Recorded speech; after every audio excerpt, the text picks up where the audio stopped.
Hello everyone. तो इस lecture में हम लोग magnetic effects of current plus magnetism in matter यानी moving charges in magnetic field, Biot Savart law, magnetic field कैसे प्रोड्यूस होता है, टॉर्क वगैरह, फिर earth magnetism, earth magnetic field, और फिर क्या बोलते हैं उसको, डायमैग्नेटिक पैरा फेरो, सब सब करने वाले इस चैप्टर में हम लोग, ठीक है ना। ओके, तो थ्योरी भी कवर करेंगे, एनसीईआरटी और एससी वर्मा का थ्योरी को पूरा कवर कर लेंगे क्योंकि उतना इनफ होता है कोई भी क्वेश्चन सॉल्व करने के लिए। और जेई मेन के प्रीवियस ईयर क्वेश्चन सॉल्व करेंगे, ठीक है ना। जो पार्ट आपको लग रहा है थ्योरी में डिस्कस नहीं हुआ, कोई पर्टिकुलर पार्ट, कोई स्मॉल पार्ट हो सकता है, वो क्वेश्चन करते वक्त मैं समझा दूंगा, तो उसका टेंशन मत लेना, ठीक है। पूरा वीडियो जब कंप्लीट कर लोगे तब समझ में आएगा चीज़, ये नहीं कि बीच में कुछ समझ में नहीं आ रहा तो वीडियो बंद कर लेंगे, है ना। वीडियो लंबा है तो बंद मत कर देना, ठीक है ना, क्योंकि बिना मेहनत के एग्जाम नहीं निकलने वाला। चाहे कितना भी स्ट्रैटेजी वीडियो देख लो, जब तक मेहनत नहीं करोगे एग्जाम नहीं निकलेगा, ठीक है। कमेंट करना लेक्चर देखने के बाद, क्या अच्छा लगा क्या बुरा लगा, कमेंट से पता चलता है, मुझे फीडबैक मिलता है, तो उसके हिसाब से फ्यूचर लेक्चर्स और अच्छे हो जाएंगे, ठीक है ना। ओके, अपना डाउट्स आप टाइम स्टैम्प वाले मेथड से पूछ सकते हो। टाइम स्टैम्प वाले मेथड से पूछना, क्वेश्चन नंबर से मत पूछना, ठीक है ना। क्वेश्चन नंबर यूनिक नहीं है, क्वेश्चन नंबर 3 5-6 बार मिल जाएगा, अलग अलग ईयर का क्वेश्चन नंबर 3 आ सकता है, अलग अलग सोर्स से मैं लिया हूँ, ठीक है ना। इसलिए क्वेश्चन नंबर मत बोलना, टाइम स्टैम्प बता के डाउट पूछना, ठीक है ना। पीडीएफ का लिंक डिस्क्रिप्शन में मिल जाएगा। अगर कहीं कोई गलती हो जाए छोटी मोटी तो उसके बारे में बता देना, मैं उसको पिन कमेंट में चेक करके वहाँ पे देख लूँगा। तो अगर आप वीडियो देख रहे हो तो पिन कमेंट एक बार चेक कर लेना, कहीं कोई गलती रहेगी तो वहाँ पे आ जाएगा, ठीक है। चलो स्टार्ट करते हैं। तो बायोट-सावर्ट लॉ, कोई भी शेप का वायर है उसका कोई भी स्मॉल पार्ट ले लो डीएल लेंथ का, करंट वायर में आई फ्लो हो रहा है तो स्मॉल पार्ट में भी करंट आई फ्लो होगा। तो इस स्मॉल पार्ट से r vector, r position vector दूर कोई पॉइंट पे अगर आप मैग्नेटिक फील्ड निकाल रहे हो, उस मैग्नेटिक फील्ड, पूरा मैग्नेटिक फील्ड का वैल्यू नहीं पता, लेकिन इस स्मॉल पार्ट के कारण जो मैग्नेटिक फील्ड क्रिएट हो रहा होगा उसका वैल्यू इस फॉर्मूला से मिलता है, ठीक है ना। अब आपको क्या देखना है यहाँ पे, इस पॉइंट पे जो मैग्नेटिक फील्ड का कॉन्ट्रीब्यूशन टू स्मॉल पार्ट। अब करंट लोग ही मैग्नेटिक फील्ड प्रोड्यूस करते हैं, ठीक है। Just like charges electrostatic field produce करते हैं, वैसे करंट्स मैग्नेटिक फील्ड प्रोड्यूस करते हैं, ठीक है ना। तो यहाँ पे तो बहुत सारे स्मॉल स्मॉल करंट एलिमेंट है, उसमें से एक करंट एलिमेंट का कारण ऐसा है, किसी दूसरे करंट एलिमेंट के कारण आप निकालोगे तो आर वेक्टर चेंज हो जाएगा और एक्सप्रेशन यही रहेगा, कोई दूसरा आर वेक्टर आ जाएगा, ठीक है ना। यहाँ पे ध्यान देखना, आर वेक्टर क्या है, जिस पॉइंट में मैग्नेटिक फील्ड निकाल रहे हो उस पॉइंट का address with respect to current element, ठीक है ना। करंट एलिमेंट आइडियल होता है ना। ओके, अब डायरेक्शन निकालना बहुत ज़रूरी है, डायरेक्शन निकालना आना ज़रूरी है क्रॉस प्रोडक्ट में, तो उसके बारे में थोड़ा पढ़ लेते हैं। तो ए क्रॉस बी का डायरेक्शन अपोजिट रहेगा बी क्रॉस ए से। यहाँ पे जैसे ए क्रॉस बी आपको निकालना है तो ए से बी की तरफ जाने वाला छोटा सर्कल बनाना, ठीक है। तो छोटा सर्कल में एरो जिस तरफ आएगा, यहाँ पे ऐसे एंटी क्लॉकवाइज आया, एंटी क्लॉकवाइज एरो है मतलब आउटवर्ड नॉर्मल, ठीक है। वैसे यहाँ पे अगर आपको बी क्रॉस से निकालना है इस सिचुएशन में, तो जिस वेक्टर को पहले लिखा गया वहाँ से स्टार्ट करेंगे, दूसरे वेक्टर तक जाएंगे, छोटे सर्कल के थ्रू, बड़े सर्कल के थ्रू मत चल जाना, है ना। बी से ए जाना है तो छोटा सर्कल ये है, बड़ा सर्कल ये है, ठीक है। छोटा सर्कुलर पाथ के थ्रू जाना। तो फिर आप देखोगे तो छोटे सर्कुलर पाथ में एरो कैसा है, इसमें क्लॉकवाइज आया, क्लॉकवाइज मतलब अंदर की तरफ, ठीक है। ओके, यहाँ पे लिख दो, always take the smaller angle to go from first vector to second vector. First vector जो भी पहला मेंशन रहेगा फर्स्ट वेक्टर, जो भी सेकंड में रहेगा सेकंड वेक्टर, ठीक है। ओके, अब कोई फाइनाइट स्टेट या कोई भी स्ट्रेट वायर के कारण किसी पॉइंट पे मैग्नेटिक फील्ड निकालना है, स्ट्रेट करंट के कारण निकालना है, तो उस पॉइंट का उस वायर पे परपेंडिकुलर डिस्टेंस अगर डी है, उस पॉइंट का उस वायर से परपेंडिकुलर डिस्टेंस डी है, तो mu naught I by 4 pi D sine alpha sign beta. Alpha और बीटा दोनों उस परपेंडिकुलर डिस्टेंस के रिस्पेक्ट में मेजर करेंगे, ठीक है ना। तो वायर का एक एंड से उस पॉइंट को जोड़ दो, दूसरे एंड से जोड़ दो और उस पॉइंट से एक परपेंडिकुलर ड्रॉप कर दो। तो एक एंड और परपेंडिकुलर के बीच का एंगल अल्फा है, दूसरा एंड वाला लाइन और परपेंडिकुलर के बीच का एंगल बीटा है, तो उसको साइन अल्फा साइन बीटा, ठीक है ना। अब स्ट्रेट वायर के कारण करंट का, स्ट्रेट वायर के कारण मैग्नेटिक फील्ड का डायरेक्शन निकालना है, तो ये वाला फिगर देखो, ठीक है। करंट, डायरेक्शन ऑफ करंट के अलॉन्ग थंब रखो, आपका फिंगर्स जिस डायरेक्शन में कल होते हुए उस पॉइंट को क्रॉस करेगा उसी डायरेक्शन में मैग्नेटिक फील्ड होगा, ठीक है। जस्ट लाइक जैसे यहाँ पे इस करंट के कारण इस पॉइंट में मैग्नेटिक फील्ड अंदर की तरफ आएगा और यहाँ पे लेफ्ट साइड में बाहर की तरफ आएगा एंड सो ऑन, ठीक है। तो इससे और straight infinitely long straight wire के कारण मैग्नेटिक फील्ड लाइंस में यहाँ पे दिखाया है कंसेंट्रिक सर्कल्स होते हैं, ठीक है। ओके, इन्फिनिटी लॉन्ग वायर के कारण आप देखोगे तो अल्फा और बीटा दोनों 90 हो जाएगा, क्योंकि ये एंड में इन्फिनिटी चला गया, ए में इन्फिनिटी चला तो एंगल बड़ा होते तो अल्फा 90 हो जाएगा, ये एंगल भी बड़ा होते तो बीटा भी 90 हो जाएगा, ठीक है। तब एक्सप्रेशन म्यू नॉट आई बाय 2 पाई डी आएगा। डी फिर से परपेंडिकुलर डिस्टेंस है पॉइंट और वायर के बीच में, है ना। सर्कुलर करंट के कारण मैग्नेटिक फील्ड निकालना है, जैसे इस पॉइंट पे इस तरफ आएगा, इस पॉइंट पे इस तरफ आएगा, तो सर्कुलर करंट के कारण मैग्नेटिक फील्ड का डायरेक्शन निकालना है, तो ये वाला रूल अप्लाई करना। करंट के अलॉन्ग आपका फिंगर्स कर्ल करना, जिस तरफ थंब रहेगा उस तरफ मैग्नेटिक फील्ड रहेगा, ठीक है। जैसे इस केस में अगर इस डायरेक्शन में राइट हैंड के फिंगर्स को कल करोगे तो इस पॉइंट पे थंब इस तरफ आएगा, इस पॉइंट पे भी इस तरफ ही आएगा, ठीक है। अब मैग्नेटिक फील्ड का मैग्नीट्यूड इससे mu naught I radius of circle का square divided by twice of radius of circle का square plus distance of point from centre X, ठीक है ना। तो ये एक्स क्या है, distance of point from the centre. तो एक मिनट मैं पेन खोज रहा हूँ, मैं पेन, हाँ पेन मिल गया मुझे, ये एक्स है, यहाँ पे मैं मेंशन नहीं किया, ये एक्स, ठीक है। सेंटर पे मैग्नेटिक फील्ड निकालने के लिए एक्स का वैल्यू 0 पुट कर देंगे इसी एक्सप्रेशन में, तो इतना आ जाएगा। ठीक है। अब सर्कुलर वायर के कारण, सर्कुलर करंट के कारण मैग्नेटिक फील्ड लाइंस अगर ड्रॉ करना हो तो ऐसा आएगा। ठीक है ना। फोर्स पर unit length between two parallel wires carrying current I1 and I2 इतना होता है। फोर्स पर unit length mu not I1 I2 by 2 pi d. Force attractive होगा, करंट सेम डायरेक्शन में होगा। फोर्स रिपल्सिव होगा, करंट अपोजिट डायरेक्शन में होगा। ठीक है। अब इसी को यूज़ करके एम्पियर को डिफाइन किया गया है, ये याद कर लेना। ओके, अब एम्पियर्स लॉ में आते हैं। तो एम्पियर्स लॉ क्या होता है, बी डॉट डी एल का integration over a closed path is equal to mu not into current enclose by the part. ये सिंपली वैसा ही है जैसे ई डॉट डी ए का integration over a closed volume on the surface of a close volume equal to epsilon, क्या बोलते हैं, q divided by epsilon, और charge enclose divided by epsilon होता था ना, उसी के जैसा यहाँ पे ये वाला लॉ है। ठीक है ना। अब ये वाला लॉ लगाते वक्त आपको जब भी आप जिस लूप में लॉ लगाएगा उसको एम्पीरियन लूप बोलेंगे, जस्ट लाइक वहाँ पे गॉसियन सरफेस होता था, यहाँ से एम्पीरियन लूप है। तो एम्पीरियन लूप में एक एरो पुट कर देना अपने मन से। ठीक है। उस एरो, वो एरो कोई डायरेक्शन ऑफ मैग्नेटिक फील्ड या डायरेक्शन ऑफ करंट नहीं है, वो है एरो डायरेक्शन ऑफ इंटीग्रेशन। क्योंकि आप जब बी डॉट डी एल निकालोगे इस इस बाउंड्री के ऊपर चलते हुए, तो आपको एक सेंस में तो चलना पड़ेगा, या तो क्लॉकवाइज चलना होगा या तो एंटी क्लॉकवाइज चलना होगा। तो आपका मन कैसे भी चूज कर सकते हो। ठीक है ना। तो इस पर्टिकुलर सिचुएशन में क्लॉकवाइज चला गया है। ठीक है ना। तो उस जिस जैसे जैसे आपने एरो ऐसा पुट कर दिया तो आपका डीएल ऐसा ऐसा आएगा। पेन का कलर वाइट है अभी तक, हाँ, डीएल ऐसा ऐसा आएगा। ठीक है। टेंजेंशियली डीएल रहेगा लेकिन इस तरफ आएगा। वही एरो को उल्टा पुट करते, डायरेक्शन ऑफ इंटीग्रेशन उल्टा करते तो अब डीएल उल्टा उल्टा हो जाता है। ठीक है ना। उसके हिसाब से आप एरो जिस तरफ पुट की हो उसके अराउंड आप राइट हैंड के फिंगर्स कर्ल करोगे, तो इस पर्टिकुलर केस में पॉजिटिव साइड हो जाएगा अंदर की तरफ। देखो राइट हैंड के फिंगर्स कर्ल करना इस सेंस में एंटी क्लॉकवाइज, तो आपका थंब अंदर की तरफ पॉइंट करेगा। ठीक है ना। तो इस पर्टिकुलर केस में अंदर वाला डायरेक्शन पॉजिटिव है और बाहर वाला डायरेक्शन नेगेटिव है इस पर्टिकुलर केस में। ठीक है। ऐसा एरो ऐसा पुट करेगा तो ऐसा, फिर जो जो करंट अंदर की तरफ रहेगा उसको पॉजिटिव ले लेना, जो जो करंट बाहर की तरफ रहेगा उसको नेगेटिव ले लेना। फिर से आपका फाइनल रिजल्ट जो है आप किस तरफ एरो पुट करो उस पर डिपेंड नहीं करेगा। ठीक है ना। ओके, तो ये बी डॉट डी एल का integration over a closed path is equal to mu not into current inside, अंदर वाले करंट्स को ही इनसाइड वाले करंट, इसको नहीं लेंगे, इसको नहीं लेंगे। ठीक है। ओके ओके, सोलेनॉइड टाइटली उन, जैसे ये जो आपके पास दो सर्कुलर करंट्स है वैसे करके बहुत सारे सर्कुलर करंट्स है आसपास, है ना, टाइटली वुंड है, तो उसको हम लोग सोलेनॉइड बोलते हैं। तो सोलेनॉइड के लिए जैसे इस पॉइंट से करंट बाहर निकल रहा है, इस पॉइंट में करंट अंदर जा रहा है ना, टाइटली वुंड लेंगे। हर जगह रेडियस सेम रहेगा, मैं बना नहीं पा रहा हूँ। इसका खाली इसको अगर ड्रॉ करेंगे तो रिप्रेजेंटेशन के लिए तो अच्छा है ना, इस पॉइंट से करंट बाहर आ रहा होगा, इस पॉइंट से करंट अंदर जा रहा है। ठीक है ना। मैग्नेटिक फील्ड का डायरेक्शन यहाँ पे दिया गया है ना ऐसे। ये सेंटर ऑफ द सोलेनॉइड में मैग्नेटिक फील्ड यूनिफॉर्म हो जाता है। ठीक है ना। तो क्यों होता है उसका कारण यहाँ पे मैं बताया हूँ। दो सर्कुलर करंट के कारण आप देखोगे तो मैग्नेटिक फील्ड ऐसा आएंगे। ठीक है ना। तो बहुत सारे जैसे नंबर ऑफ सर्कुलर करंट सब बढ़ाते जाओगे तो मैग्नेटिक फील्ड उतना ज़्यादा यूनिफॉर्म होते जाएगा सेंटर पर। आप बहुत ज़्यादा नंबर ऑफ सर्कुलर करंट से लोगे सब टाइटली आसपास है तो मैग्नेटिक फील्ड पूरा यूनिफॉर्म हो जाएगा नियर द सेंटर। ठीक है ना। सोलेनॉइड के लिए आपका मैग्नेटिक फील्ड का फॉर्मूला होता है mu not into N I, N a number of turns, total number of turns है, नंबर ऑफ टर्न्स पर यूनिट लेंथ है ना, 1 मीटर लेंथ में कितना नंबर ऑफ टर्न्स है वो। ठीक है। ओके, ये फॉर्मूला खाली सेंटर ऑफ द सोलेनॉइड के बीच में, एंड पॉइंट्स में वैलिड नहीं रहेगा। ठीक है। लेकिन एंड पॉइंट्स वाला क्वेश्चन जेई में नहीं पूछा जाएगा, टेंशन मत लो आप। ठीक है। टोरॉइड क्या होगा, सोलेनॉइड के एंड्स को जोड़ देंगे तो टोरॉइड बन जाएगा। टोरॉइड के लिए मैग्नेटिक फील्ड का फॉर्मूला ये होगा, यहाँ पे एन जो है टोटल नंबर ऑफ टर्न्स है, ना कि नंबर ऑफ टर्न्स पर यूनिट लेंथ, आर है मीन रेडियस। ठीक है। ओके, अब कोई चार्ज जिसका वेलोसिटी वी हो किसी मैग्नेटिक फील्ड बी में मूव कर रहा है तो उसके ऊपर जो मैग्नेटिक फोर्स लगेगा वो इस एक्सप्रेशन से मिल रहा होगा। ठीक है ना।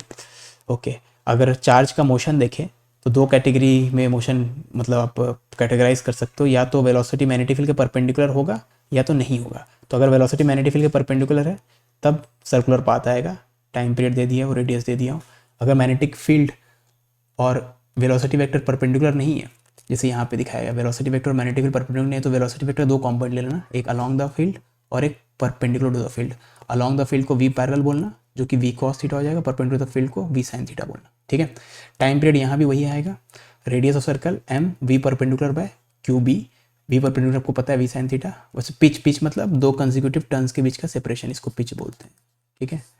पिच का एक्सप्रेशन हो जाएगा v parallel into time period, क्योंकि पिच जो एक्सिस के अलॉन्ग चल रहा है यहाँ पे, पिच का जो एक्सिस है मतलब स्पाइरल क्या बोलते हैं इसको, इसको पाथ का कुछ नाम होता है ना, इसका नाम क्या होता है, हेलिक्स। हाँ, हेलिकल पाथ जो है, हेलिकल पाथ का जो एक्सिस है, ठीक है ना, तो हेलिकल पाथ का एक्सिस के अलॉन्ग जो वेलोसिटी कंपोनेंट हो तो वी पैरेलल है ना, और एक टर्न लेने में उसको time period amount of time लग रहा होगा। ठीक है ना। तो ये डिस्टेंस निकालने के लिए वी पैरेलल इनटू टी। ठीक है। तो ये फॉर्मूलाज याद होने चाहिए, है ना। अब कोई करंट कैरिंग वायर है, उसके स्मॉल पार्ट में जो मैग्नेटिक फोर्स लगेगा वो इस फॉर्मूला से निकाला जाएगा। तो इससे पहले जब बायट्स ओवर लॉ पढ़े तो वहाँ पे करंट के कारण मैग्नेटिक फील्ड कैसे प्रोड्यूस होता है वो देख रहे थे। यहाँ पे करंट मैग्नेटिक फील्ड में रखने पे कैसा फोर्स, मैग्नेटिक फोर्स एक्सपीरियंस करता है वो देख रहे हैं, ठीक है ना। तो याद रखना ये मैग्नेटिक फील्ड प्रोड्यूस करने में इस करंट का कोई रोल नहीं है ना, ये खाली एक्सपीरियंस करने के लिए यहाँ पे करंट हम लोग मतलब ये एक्सप्रेशन पढ़ रहे हैं। तो magnetic force experience by small part of wire हो जाएगा I d l cross b, वही डी एल वेक्टर वायर के लेंथ के अलॉन्ग रहेगा और करंट के डायरेक्शन के अलॉन्ग रहेगा, ठीक है ना। अब पूरे वायर पे फोर्स निकालना है तो स्मॉल पार्ट के ऊपर था तो इसको इंटीग्रेट करेंगे, ठीक है ना। करंट तो हर पार्ट में सेम रहेगा तो करंट बाहर आ जाएगा, इसका इंटीग्रेशन। अब ये इंटीग्रेशन है मैग्नेटिक फील्ड बाहर तभी आएगा जब magnetic field is uniform over the length of the wire, ठीक है ना। तो ये चीज़ इसके बराबर तब होगी जब मैग्नेटिक फील्ड यूनिफॉर्म है ना। अब अगर जैसे ये वाला केस दिखा रहा हूँ मैं, कोई भी अजीबोगरीब शेप का वायर ले लिया, इसमें आई करंट फ्लो हो रहा है, यूनिफॉर्म मैग्नेटिक फील्ड में रखा गया है, तो इसके ऊपर मैग्नेटिक फोर्स निकालने के लिए आप क्या करोगे, एल वेक्टर को आप सिंपली एक्स से वाई ज्वाइन करने वाला एक एक्स वाई वेक्टर ले लेना, ठीक है। यानी एंड पॉइंट्स को ज्वाइन करने वाले वेक्टर को ही आप एल वेक्टर बोलोगे, ठीक है। ओके, ये खाली यूनिफॉर्म मैग्नेटिक फील्ड के लिए वैलिड है, नॉन यूनिफॉर्म रहा तो फिर आपको इंटीग्रेशन करके ही आगे बढ़ना पड़ेगा, ठीक है। लेकिन जेईई में वैसा नहीं आएगा।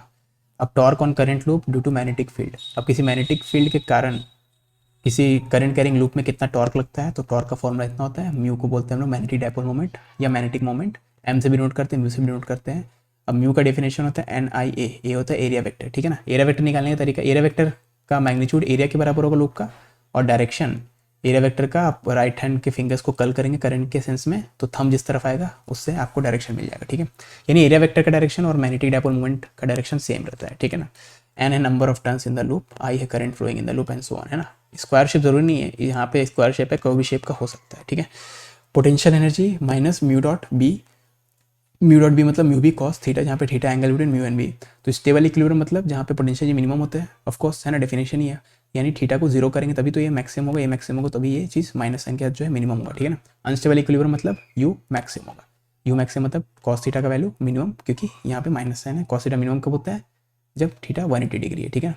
अब टॉर्क जो लगता है वो लूप में कैसा टॉर्क लगता है, ऐसा टॉर्क लगता है सच दैट मैग्नेटिक फील्ड जो होगा उसके डायपोल मोमेंट को अपने तरफ अलाइन करने की कोशिश करें, ठीक है।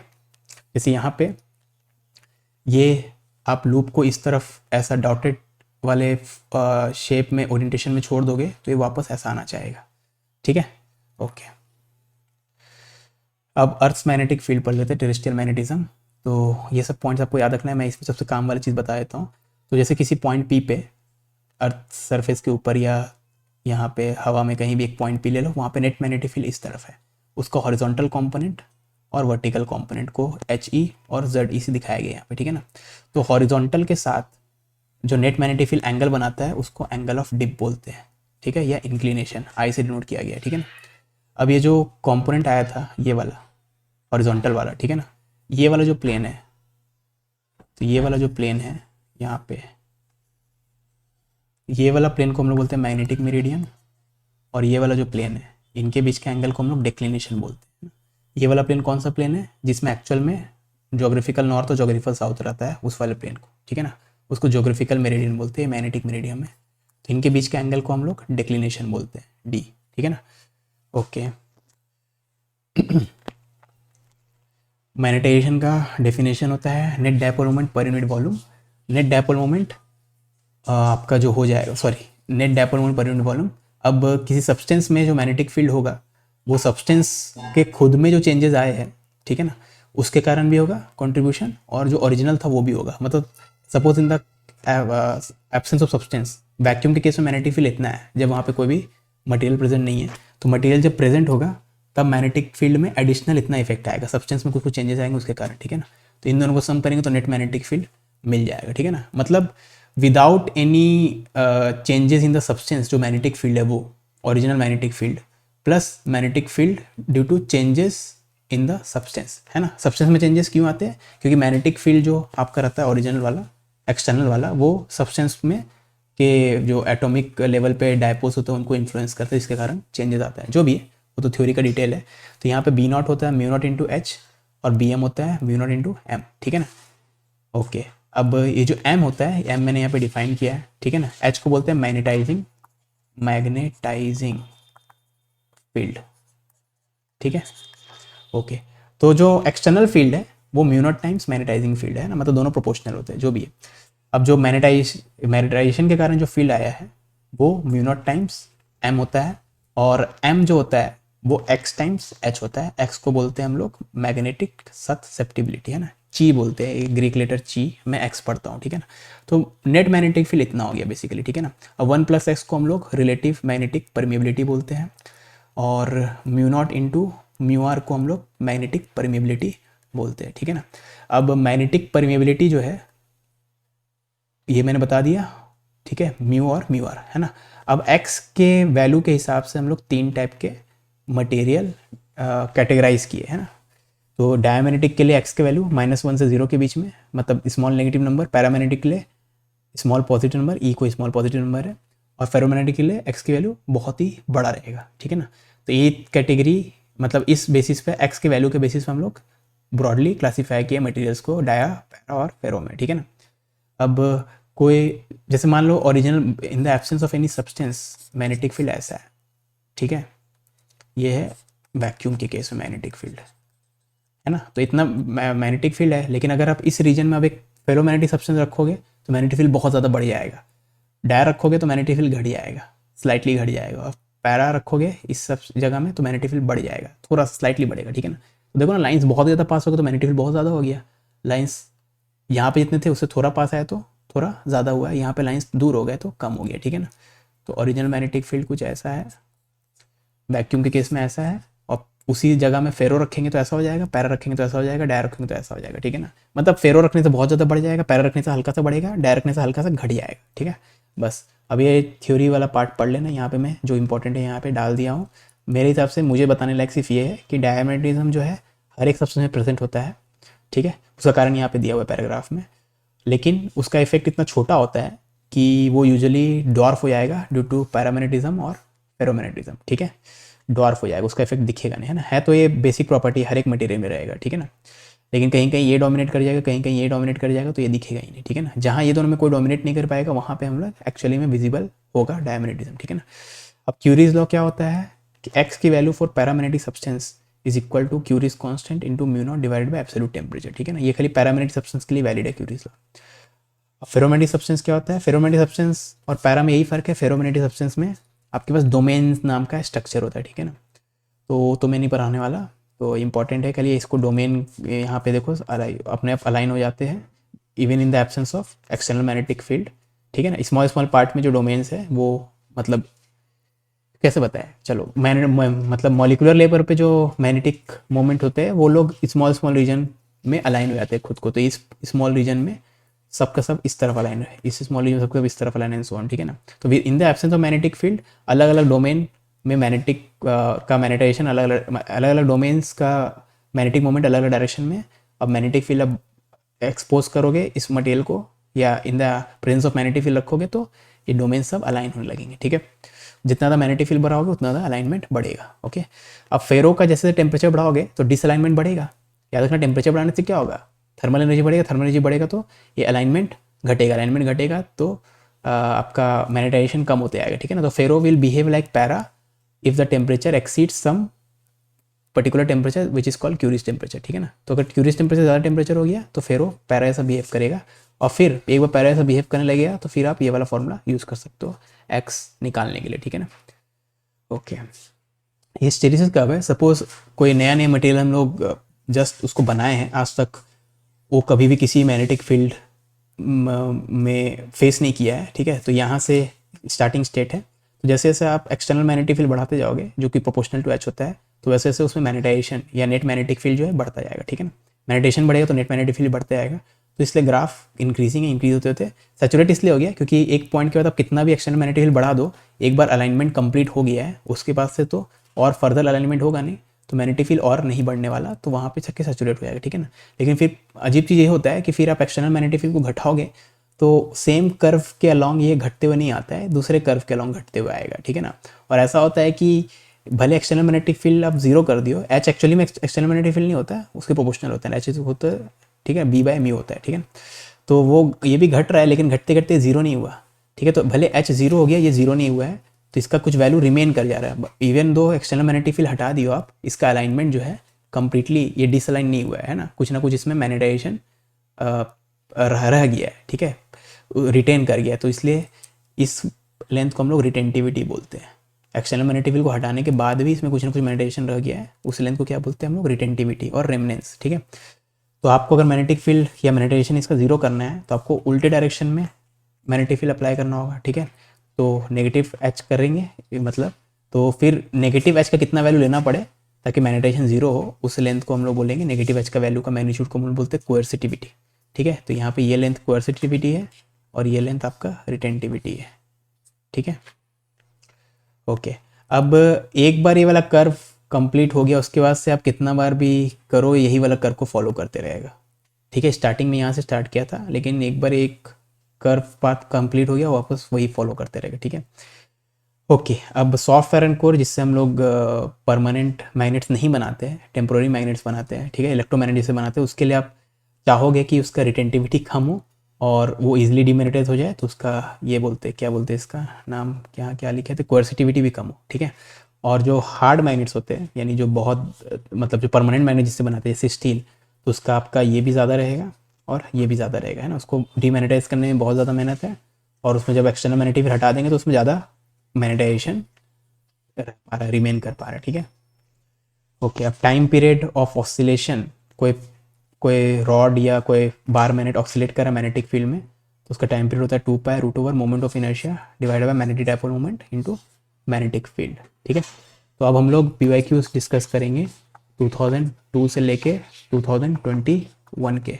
ज़्यादा बड़ा वीडियो हो गया तो उसको पार्ट्स में डिस्कस कर लेंगे, ठीक है। Following graph shows magnetisation versus magnetising field and magnetic susceptibility versus temperature graph. तो M वर्सेस H और X वर्सेस T, मैं इसको X पढ़ता हूँ, ठीक है, मैग्नेटिक ससेप्टिबिलिटी वर्सेस T वाला ग्राफ दिया हुआ है।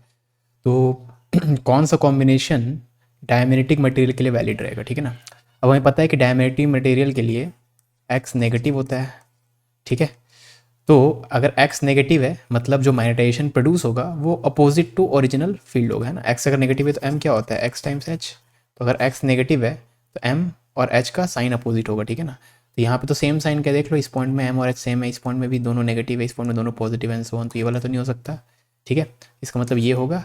और इन दोनों में से अब ये वाला है X inversely proportional to absolute temperature होता है पैरामैग्नेटिक के लिए, ठीक है।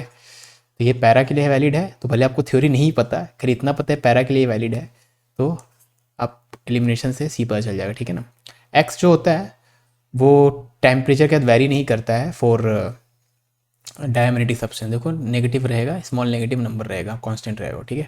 तो A और C डायमैग्नेटिक सब्सटेंस के लिए वैलिड है और एक्चुअली में B और D पैरामैग्नेटिक के लिए वैलिड होता है, ठीक है। At an angle of 30 degree to magnetic meridian apparent dip is 45 degree, find true dip. Okay, हमें पता है tan of angle of dip होता है vertical component by horizontal component, है ना। और tan of angle of dip जो apparent angle of dip है वो भी हो जाएगा vertical component by horizontal component. अब लेकिन इस केस का हॉरिजॉन्टल कंपोनेंट जो होगा वो cos 30 times of original horizontal component होगा, है ना। अब ऐसा क्यों कर रहा हूँ मैं, देखो मान लो ये आपका मैग्नेटिक मेरिडियन, ठीक है। तो मैग्नेटिक मेरिडियन में ही BH होता है और ये मतलब ये दोनों मैग्नेटिक मेरिडियन में BH और VB, ठीक है ना। अब मैग्नेटिक मेरिडियन से किसी एंगल पे एक और वर्टिकल प्लेन हम लोग ले लिए, ठीक है ना। अब इस वर्टिकल प्लेन और इस वर्टिकल प्लेन में ये वाला पार्ट तो कॉमन है ना, वाई एक्सिस वाला पार्ट कॉमन एक्सिस में, ठीक है ना। तो VB तो दोनों के प्लेन में सेम आएगा, लेकिन यहाँ पे जो हॉरिजॉन्टल फील्ड आएगा इस ग्रीन वाले प्लेन में वो BH से कम आएगा, है ना। सपोज इन दोनों प्लेन्स के बीच का एंगल थीटा है तो ये BH cos थीटा, ठीक है। तो इस प्लेन पे इन दोनों का जो रिजल्टेंट आएगा वो जो एंगल आएगा उसी को हम लोग एपरेंट डिप बोलते हैं, और इस प्लेन पे BH और VB का जो रिजल्टेंट आएगा वो हॉरिजॉन्टल जो एंगल बनाता है उसको ट्रू डिप बोलते हैं, ठीक है। तो जो भी अगर इन दोनों का रेशियो ले हम लोग, तो यहाँ पे तो एक्चुअली में BH ये एंगल कितना दिया हुआ है, थीटा दिया हुआ है हमें क्वेश्चन में 30 डिग्री, ठीक है ना। ये एपरेंट ये ट्रू वाला है और ये एपरेंट वाला। अगर इन दोनों इक्वेशन को डिवाइड करें हम लोग, हमें इन दोनों को डिवीजन के बाद क्या मिलेगा, cos 30 मिलेगा, ठीक है। जिससे ये मिलेगा, अब एपरेंट एंगल कितना है डिप का 45, तो tan 40 cos 30 यानी √3/2, तो tan I √3/2 है, मतलब I है tan इनवर्स √3/2 ऑप्शन। अब किसी सब्सटेंस का मैग्नेटिक ससेप्टिबिलिटी यानी X की वैल्यू आपको G बोलते हैं, जिसको X की वैल्यू मैं X बोलूँगा 499 है और वैक्यूम का परमिएबिलिटी म्यू नॉट का वैल्यू दे दिया है, तो एब्सोल्यूट परमिएबिलिटी क्या होगा, एब्सोल्यूट परमिएबिलिटी मतलब म्यू की वैल्यू क्या होगी, ठीक है ना। तो हमें पता है म्यू क्या होता है, mu not into mu r, ठीक है। तो म्यू नॉट है इतना, म्यू आर क्या होता है 1+x, ठीक है। और एक्स की वैल्यू क्या है 499, तो इन दोनों को मल्टीप्लाई करेंगे तो 500 इंटू 4 2000 पाए, यानी 2 pi into 10⁻⁴, 2 pi into 10⁻⁴। Ferromagnetic property depends on temperature, at high temperature ferromagnetic becomes paramagnetic. True है ये स्टेटमेंट, है ना। क्यूरियस टेम्परेचर से ज़्यादा टेम्परेचर अगर हो जाएगा तो फेरोमैग्नेटिक का बिहेवियर पैरामैग्नेटिक हो जाता है। At high temperature domain wall area of ferromagnetic सबसे इंक्रीजेस, ये तो गलत लिखा है ना, डोमेन्स तो टूटने लगते हैं ना हाई टेम्परेचर में, जितना ज़्यादा टेम्परेचर बढ़ा होगा आप उतना डोमेन स्ट्रक्चर डिसइंटीग्रेट होगा, ठीक है। तो ऑप्शन स्टेटमेंट 2 जो है वो इनकरेक्ट है, स्टेटमेंट 1 करेक्ट है, ठीक है, यानी option choose the correct option. True dip is not mathematically related to, ये तो गलत है, ठीक है ना। ऊपर हम लोग देखे थे ना tan i और tan i डैश का एक मैथमेटिकल रिलेशन आया था, ठीक है। True dip is less than apparent dip, okay. तो ऊपर अगर आपको याद होगा तो tan i का वैल्यू आया था tan i dash into cos theta, ठीक है। अब ये चीज़ तो लेस देन 1 रहेगा, है ना, ग्रेटर देन 1 तो होता नहीं है, ये लेस देन या इक्वल टू 1 रहेगा, ठीक है ना। तो एपरेंट का तो मतलब ही नहीं रहेगा अगर ये इक्वल टू 1 हो गया, फिर नहीं तो आपका दोनों प्लेन कोइंसाइड कर जाएगा, ठीक है ना। तो ये चीज़ आपका लेस देन 1 रहेगा, ठीक है। तो अगर ये लेस देन 1 है तो i less than i dash होगा, ठीक है ना, as cos theta is less than 1, ठीक है। तो i less than i dash होगा, तो true dip is less than apparent dip, गलत है, true dip is always greater than apparent dip. तो ये आपका ट्रू डिप है, यही आया था ना अपना, मैं उल्टा लिख दिया क्या, ऊपर देख लेते एक बार हम लोग। तो tan आई हाँ यही तो आया था, ठीक है ना। तो tan आई हाँ सही तो है, तो अपना ऑप्शन क्या आएगा यहाँ पे करेक्ट, एक बार चेक कर लिया मैं, just confirm. True dip is less than apparent dip, true dip is less than apparent dip, ठीक है, option 2। The value of susceptibility इतना है, percentage increase in the magnetic field if space within A current carrying toroid is filled with aluminium is x by x की power 10⁴, तो value of x क्या होगा, ठीक है। तो कितना परसेंटेज इंक्रीज होगा इन द मैग्नेटिक फील्ड, ठीक है ना। तो परसेंटेज इंक्रीज मतलब increase divided by original into 100, यही होगा ना परसेंटेज इंक्रीज, ठीक है ना। अब इंक्रीज मतलब क्या, final minus initial original into 100, ठीक है ना।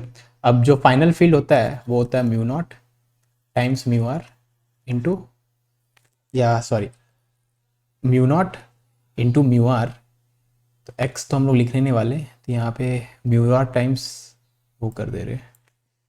तो चलो बी की वैल्यू क्या होती है जो, या बी और बी नॉट, बी नॉट क्या होता है आपका म्यू नॉट इंटू एच, और ये होता है mu not into mu are into h, है ना। म्यू नॉट इंटू एच को ही बी नॉट बोल रहे हैं हम लोग, तो ये आपका म्यू आर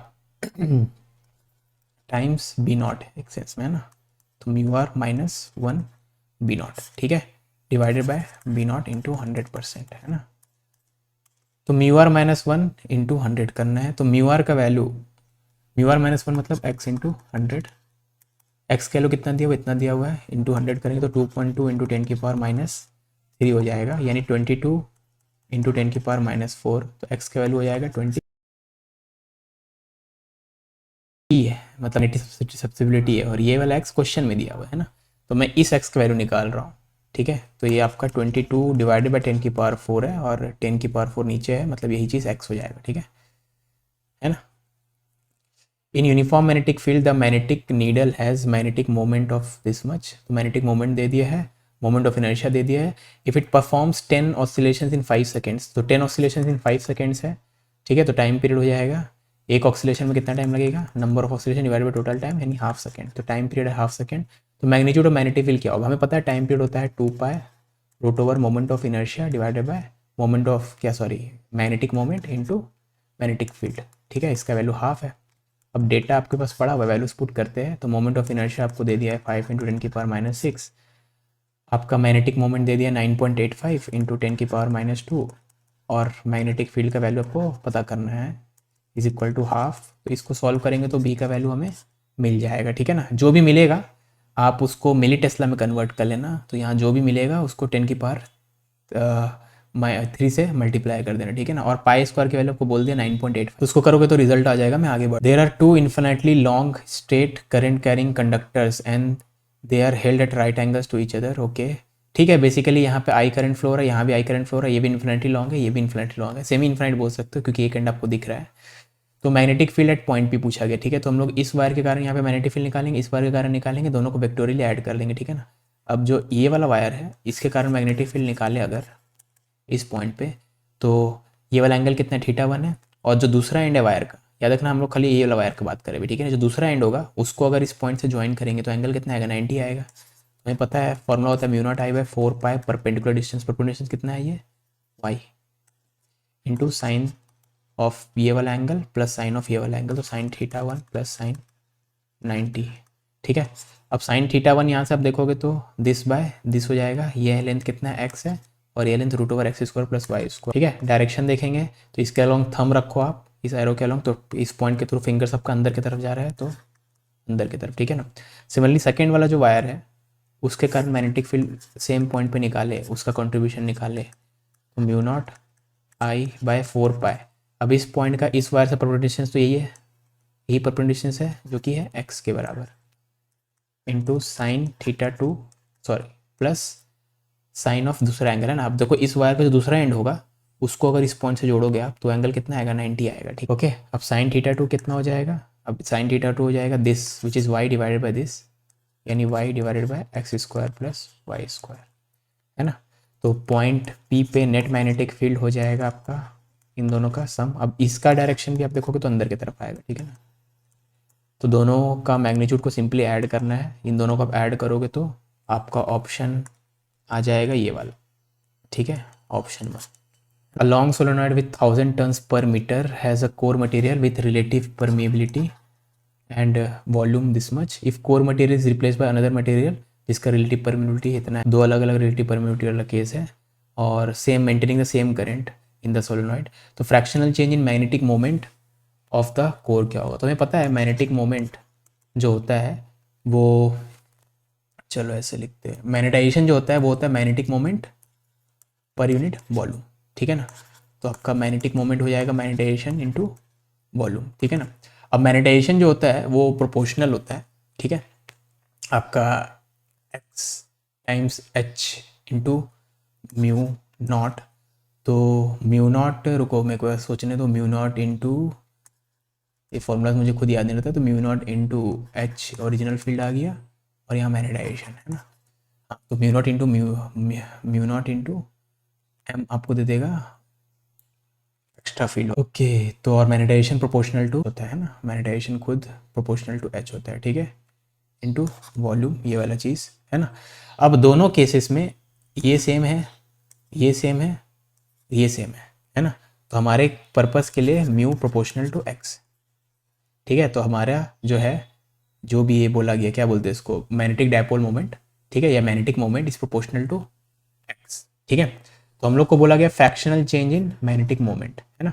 तो fractional change in magnetic moment हो जाएगा आपका delta mu by mu, which should be equal to according to this delta x by x, ठीक है। तो डेल्टा एक्स, तो एक्स क्या होता है, mu plus r, mu are plus 1, sorry mu are plus 1 को एक्स बोलते हैं।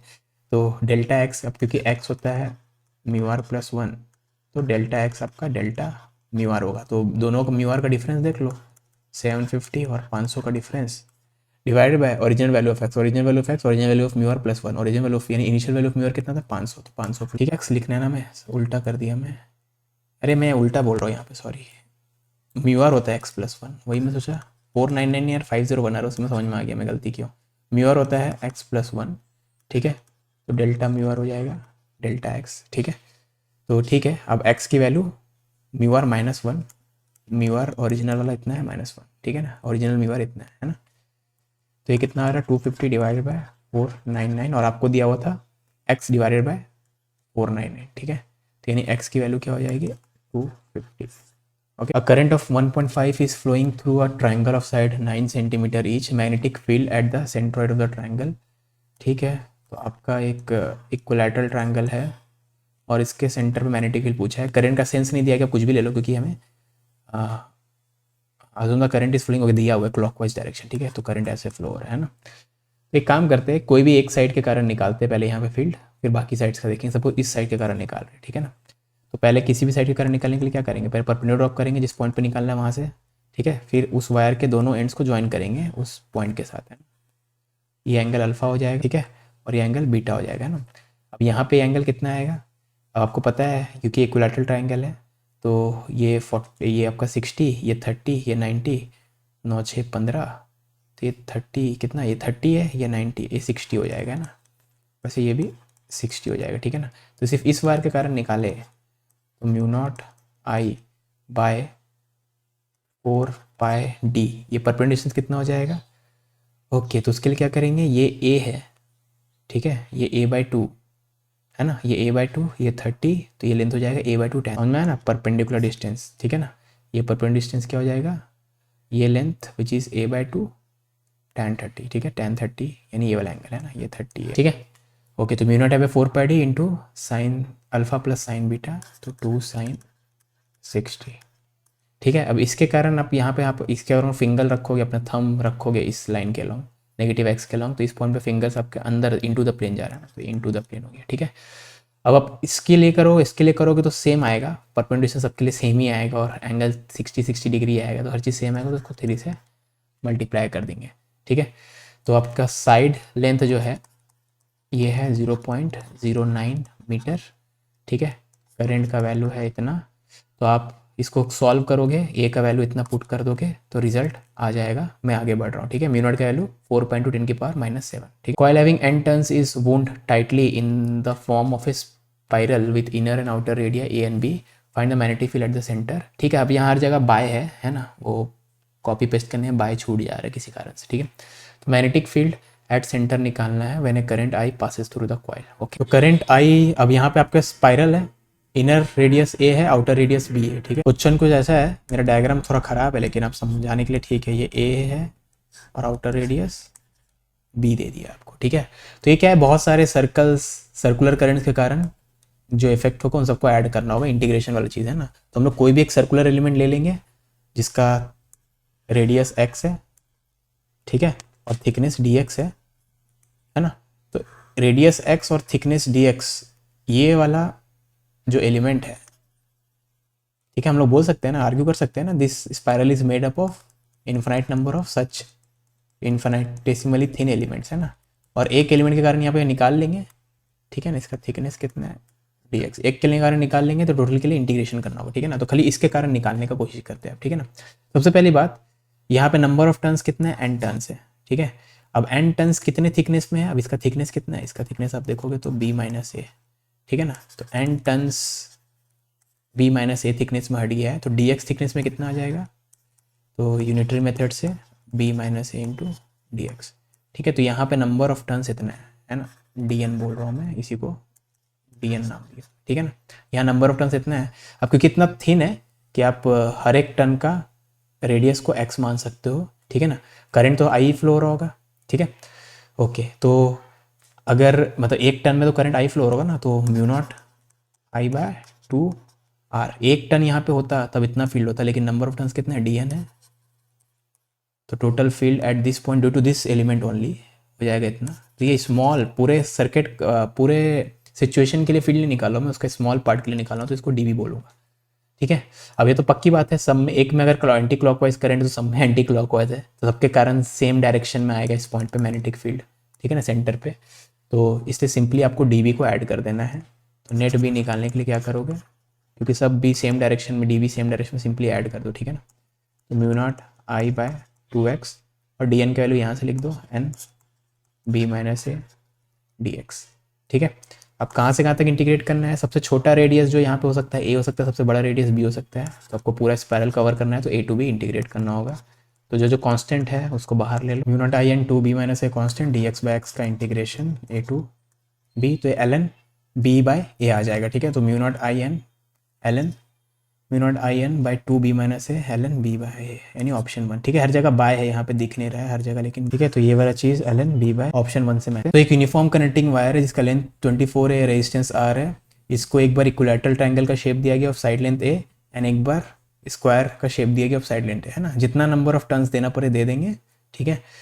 और दोनों केस में वोल्टेज V0 से कनेक्ट किया गया, यानी सेम करंट फ्लो हो रहा है दोनों केसेस में। तो मैग्नेटिक मोमेंट का रेशियो क्या होगा दोनों केस के लिए, ठीक है ना। तो मैग्नेटिक मोमेंट जो होता है म्यू होता है एन आई ए, ठीक है। तो एन आई ए का एन मतलब नंबर ऑफ टर्न्स है ना, आई करंट। अब करंट दोनों केस में सेम है तो mu one by mu two, current दोनों केस में सेम है n one a one by n two a two, ठीक है। अब नंबर ऑफ टर्न्स कैसे निकालेंगे, नंबर ऑफ टर्न्स यहाँ पे निकालने के लिए अब देखो, जैसे इक्विलैटरल ट्रायंगल जो है, एक इक्विलैटरल ट्रायंगल का सरकमफ्रेंस कितना है 3 है, ठीक है ना। तो कितने इक्विलैटरल ट्रायंगल्स का ज़रूरत पड़ा होगा ताकि टोटल लेंथ आपका कितना था वायर का 24 ए था ना, वो मिल जाए। तो यहाँ सब देखोगे तो 3a इंटू n1 इतना है, तो मतलब n1 की वैल्यू क्या हो जाएगी 8, ठीक है ना, यानी 8 इक्विलैटरल ट्रायंगल बन रहे होंगे, है ना।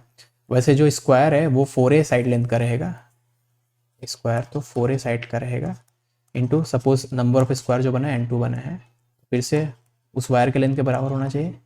तो यहाँ से n2 की वैल्यू कितनी हो जाएगी 24/4 यानी 6, ठीक है। तो n1 बाय n2, n1 है 8, n2 है 6, एरिया। अब इसको इसका इक्व क्या बोलते हैं, इक्विलैटरल ट्रायंगल का एरिया क्या होता है हाफ इंटू, कोई भी ट्रायंगल के लिए half into base into height, half into base ए हाइट हो जाएगा ए साइन 60, है ना। मेरे को फॉर्मूला याद नहीं रहता है, √3a² / 4 ऐसा कुछ होता है, लेकिन मुझे याद नहीं है। लास्ट ये चीज़ शायद 10th या 9th में पढ़े थे, जो भी। और इसका एरिया कितना हो जाएगा, ये भी साइड लेंथ ए का ही है ना, ठीक है। तो ए 4a है ना, सॉरी a², इसका साइड लेंथ a², ठीक है। तो आई थिंक सब चीज़ I have considered everything. Current दोनों में सेम फ्लो होगा क्योंकि सेम वोल्टेज सोर्स से कनेक्टेड है, दोनों केस में कनेक्ट किए तो करंट, और दोनों का रेजिस्टेंस भी सेम है, टोटल रेजिस्टेंस, तो करंट सेम फ्लो होगा, ठीक है। ओके, अब according to the question this is equal to 1/√y, इसको सिंप्लीफाई करें तो इतना आ रहा, तो यहाँ से y का value y equal to 3। Coaxial cable consist of an inner wire of radius a surrounded by outer wire of radius, तो ठीक है। मैं टॉप व्यू अगर देखूँ, inner wire of radius a है, ठीक है। और तो इसको मिटाना होगा, थोड़ा जगह कमी है, या इसको थोड़ा नीचे ले, और जो आउटर है उसका इनर रेडियस ए है, outer radius b, inner radius b है। ये सिचुएशन है, बीच में गैप है ना, ठीक है। ये इनर वायर और ये आउटर स्फेरिकल वायर जो भी है, ठीक है ना। स्फेरिकल नहीं बोलना चाहिए, जो भी है ऐसा, है ना।